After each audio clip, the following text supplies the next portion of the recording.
Hey guys, welcome to another video of Study Scooper. So I'm again back with another video, and today we are here to learn the Indian Constitution and its need and importance of our Constitution, which is the part 2. If you have not seen our part 1, please go to our previous video to watch it. So let's begin without any disturbance, and before we start, make sure that you subscribe to my channel and press the bell icon so that you are always notified with my new videos. So let's begin. So in last video we just learned the introduction to our Indian Constitution, and now we'll be going with the preamble. What is this preamble? It is a thing which is the goal of the governments of thing. So this preamble says that we all the peoples of India, so we the peoples of India, and we have sovereign, socialist, secular, democratic republic. Okay, so this preamble first says as that this peoples of India has sovereign, socialist, secular, democratic republic, and our government has provided us with justice, liberty, equality, and fraternity.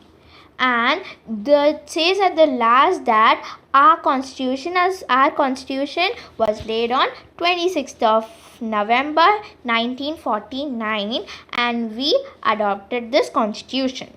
Okay guys, so this is what the preamble says us, and now we'll move on. So importance of our constitution. So our constitution contains some valuable information of the structure, organs, duties, and responsibilities. So what is the structure, organs, duties, and responsibilities? Let's know that too one by one. So what is the meaning of structure? Structure is that the preamble indicates basic structure of the government. So as we learned in our last slide, what was the preamble saying? So by this preamble, they are saying that the preamble indicates the basic structure of the constitution. And the organs, which is the three organs, which are legislative, executive, and the judiciary. And then we have the duties, which means that all the citizens of India must respect their national flag and the national anthem.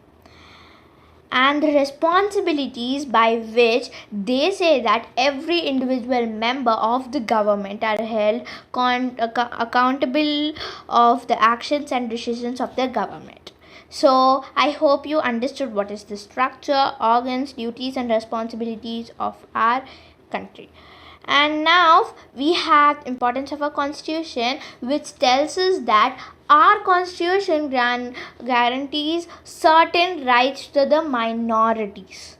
Okay, and our constitution also guarantees with some fundamental rights. If you don't know the fundamental rights, don't need to worry, because we will be even posting a video on our fundamental rights. So our constitution has the system of check and balance, which means that check means that every branch, which is the legislative, executive, and the judiciary, which are the checks, and the power of the other branch should make sure that the power is balanced between them. So what will happen by this is it prevents the misuse of power vested in the government. So we need to have a balance in our government. So for this we have the check and balance, which means that each branch, which are the three branches, legislative, executive, and the judiciary, and the power of some other branches. There will be other branches, right? So the power of the other branches will make sure that the power is balanced. So this is the check and balance. Okay. And then our constitution regulates the relationship between a citizen and a government. So what does this say is that any citizen can raise, if they have some things which have to be fixed or something, they can raise their voice towards the government, and the law should also go up with their problems or anything. So this was an act taken for this. Okay, and then we need to remove these all corruption, dirty, and etc. So this will be removed by our law. So let's know it.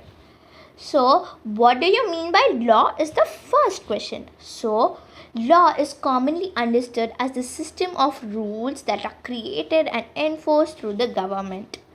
And our government laws according to the principle given to the constitutions.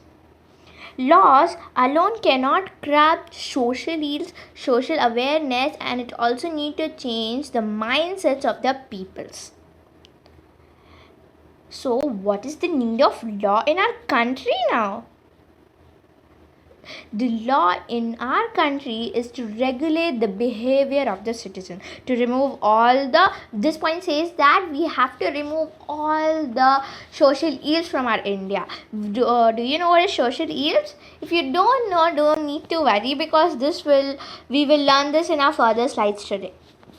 So they are saying that law is being in our country to regulate the behavior of a citizen, and it means to serve the social change and the establish of egalitarian society.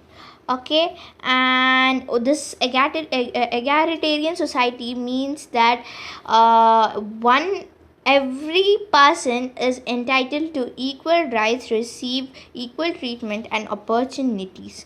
Okay, which means to say you that all should get the equal rights to everything. There should be no one above something or below something. All should be treated equally and given equal opportunities. Okay, it also means to stop the social ills in India such as dowry, female foeticide, and alcoholism. So we will be learning about these social ills in our next slide. So some of the laws. Okay, and dowry is a thing which is to give the money or gift to the groom's family, which to the groom's family by the bride's family at the time of marriage.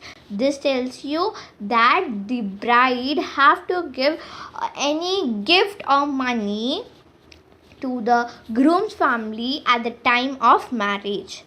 And then to curb the practice of dowry in government, they passed the Dowry Prohibition Act in 1961.